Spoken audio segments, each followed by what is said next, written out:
worst boyfriends and girlfriends. This one, he kept his girlfriend hostage. Let's find out how this goes. Yeah, that woman being held hostage was kept away from her phone for the entire... From her phone? I would cry. No, but on a serious note, I'd be scared. ...was only able to use it to order a pizza for the family. Now, using an app just like this one right here, she was able to get the help she needed. What? She just saved her life and her kid's life by ordering pizza. I've said it before and I'll say it again. Pizza saves lives. This is all the proof I need. Can't convince me otherwise. Get help to me, 911. And then on the bottom it said hostage help. It's a way for people to give directions about how their pizzas should be made. But on Monday at this Pizza Hut in Avon Park, a call for help. That is brilliant. She'd be like, hi, yes, can I get a police-a-roni pizza with some helper sausages and some hostage peppers? I mean, I've been with the company for 28 years and I've never seen nothing like that come through. Well, I mean, it's not every day there's a hostage that comes for your help, but I'm really glad they took it seriously because most people, they saw an order that says, 911, call the police. They might think it's a prank. They'd be like, oh, it's just a prank. And then they wouldn't call. So I'm glad these people followed their gut instinct and called the police. Candy Hamilton was the manager on duty. Her cook saw the message. Then they quickly called the sheriff's office. I think it was brilliant. The boyfriend never knew about it until he saw us coming around the corner. Less than a block away. He's like, not right now. I'm waiting for my pizza. They're like, there's no pizza, sir. No! Deputies say this man, Ethan Nickerson, was holding his girlfriend and their 3 children hostage. Damn, Ethan, you a bad boy. Can't hold people hostage against their will. I mean, at least he was gonna get them pizza. It's not the worst hostage situation. Okay, guys, I'm only joking. Okay? It's horrible regardless if you get pizza or not. He refused to let his girlfriend leave the home. When deputies arrived, the mother ran to them with a baby in her arms. Nickerson still inside with 2 children. What? She ran out with 1 kid and was like, you can have the rest of them. You know, but on a real note, she's probably scared and didn't know what to do. But I would at least tell the kids to run. I'd be like, when the pizza comes, you run like hell. His first words was, of course, I'm not coming out because I know I'm going to jail. 20 minutes of negotiations. Lieutenant Curtis Ludden talked Nickerson out of the home peacefully and took him to jail. Everyone's safe thanks to technology and the workers at this local pizza. No. Everyone's safe thanks to pizza. But on a real note, the real question we're all wondering is, did she get her pizza though? Will the world ever know? I'm just really glad they're safe, guys. I'm making jokes out of it, but it's a serious situation and I'm glad that everyone is safe and well.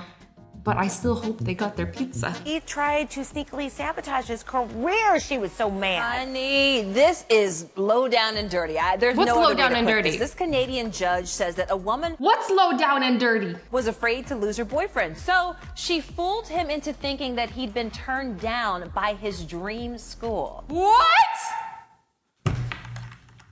Are you serious? I mean, if you're afraid of losing someone, just be a good girlfriend. Don't make them think that they've been turned down by their dream school. You know how hard people have to work to get into their dream schools? So many people never make it into their dream schools, and this poor boy did. She did something really horrible. He's really good, actually. And as Robin said, he's a concert clarinetist. No wonder he got into that school. I can't do that. His then girlfriend deleted his acceptance letter along with the scholarship offer. What? Then, wait for it, she concocted a rejection letter to him and turned down the scholarship in his name. Okay guys, a little bit more background information because I did some research. Basically, this is some crazy detective work that happened. So this girl sees this acceptance letter with a scholarship to this school, a scholarship. Like, not many people get scholarships. He could have gone to school for free. And she deletes the email. And then to make matters worse, she makes a fake email and sends it to him and saying, you've been rejected. So he believes this and doesn't think anything of it until 2 years later, he tries to audition again. And then the school is like, buddy, we've already accepted you, given you a scholarship. Like, don't play us. Like, why you applying again? Like, you declined us last time. And he was so confused. Like, he was like, no, you guys didn't. And then he thought about it. He's like, detective work. So he knew what this ex-girlfriend used as her passwords. So he took her password and used it on the fake email address who sent him an email. And it worked. I mean, if music doesn't work out for him, he'd make a pretty fine detective if you ask me. Girl, that is not love, that is abuse. I agree. If somebody loves you, they want the best for you, no matter what that means, even if that means they don't get to be with you. Like, when you really love someone, like, you just want them to do well and you want them to slay a day. He was recently awarded a $260,000 judgment. We have not heard from the ex-girlfriend. So he took her to court and got $265,000. It's a lot of money, but he'll never get back that time that he could have spent training and living out his dreams. So it's quite sad, and I hope she goes to jail. How can you just ruin some kid's life like that? Like, he's been training for this for so many years. I can't. Headed out to pick up her daughter. She then says her ex-boyfriend jumped on the hood of the vehicle and wouldn't let go. Oof. That guy's just psycho. He just won't leave me alone. That's the ex-boyfriend that just won't leave me alone. Oh my, no he didn't. No he didn't. This dude is this guy insane? Like, first of all, both of them, like, lady, you know you could have killed him and gone to jail for the rest of your life. We're talking about her ex-boyfriend, Junior Francis. Oh my God, Seen he's here so clinging calm. onto the hood of the car for dear life. He's not clinging on for dear life. He's enjoying it, I dare say. Like, he put himself in danger. I didn't put him in danger. Get off of my car! Get off! This happened this past Sunday when Isidore says her ex-boyfriend didn't want her to leave their lot. They are driving on the highway. Like, at least the bare minimum. Like, drive to the nearest police station. Like, she's like, going to work. Gonna go pick up the kids. Like, just drive to the police station if you absolutely are afraid to stop your car. I think the best scenario would have been to lock your doors and call the police to you. They would have came. And then, problem solved. This is how you end up in jail. I had to go get my child, so I wasn't gonna deal with any foolishness. Like, he had plenty of times to get out the car. Imagine just showing up to your daughter's school to pick her up, and there's just this crazy man hanging off of your window. How do you get into the car? Don't mind him. I mean, it's obviously her daughter's dad, but still, like, it's like that would be a sight to behold. So she took off, even filming the wild ride from inside the car. Is he? Isidore heading Oh south my on God.